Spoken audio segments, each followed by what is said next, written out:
Good afternoon mga boss, nandito si Boss D. Mag-iwan na naman tayo ng bakas. Bakas ni Boss D. Kung alam lugar na to, puntahan nyo na mga boss. Dito lang tayo mag-iwan. Kasi Halloween ngayon, or malapit ng Halloween, malapit ng pesta ng patay, dito tayo ngayon mag-iwan ng bakas ni Boss D. Kung alam nyo to, dito lang sa bungad mga boss, dito tayo mag-iwan. Yan.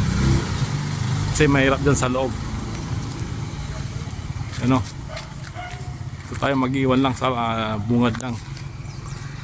Baka napampano tayo sa loob. Katan dati dapat dan arap, gate. Yan o. Kaya mag-iwan ng bakas ni Boss D.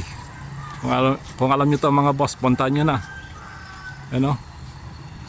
Tayo mag-iwan. Yan. Sa mga followers natin dyan na hindi natin mapuntahan, abang-abang na lang po. Maraming salamat. Mag-follow naman po, share at likes. Mga boss, ingat. Ito yung palatandaan natin. Yan, dito tayo ngayon sa Bagong Pag-asa sa Nasidto. Yan. Kaya kung alam niyo itong lugar na to mga boss, puntahan nyo na. Ano? Yan. Tayo ngayon mag-iwan ng bakas ni Boss D. Salamat mga boss, ingat. Ng bakas oh. Yan. Dito natin lalagay. Yan, pa natin. Ano?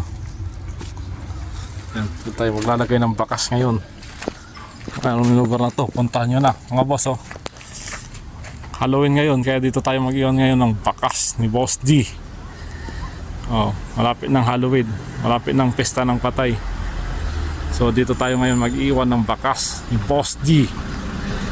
Ito lang sa bungad kasi mahirap dyan sa loob. Baka multuhin tayo dyan. Yan, ito lang yan oh. Yan. Alam nyo lugar na to, puntahan nyo na mga boss. Oh, ito. Ito. Oh, kung alam nyo yan oh.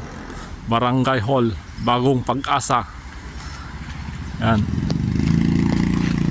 Yan, kung alam nyo lugar na to, puntahan nyo na mga boss. Yan.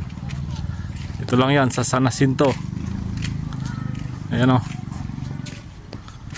Yan, ito ang palatandaan natin. Yan mga boss. Ito lang nilapag natin sa may gate. Yan o. Pang merienda lang yan. Salamat sa sponsor natin sa GCash. GCash na lang natin yan. Yung premium dyan. Yan, salamat mga boss. Ingat.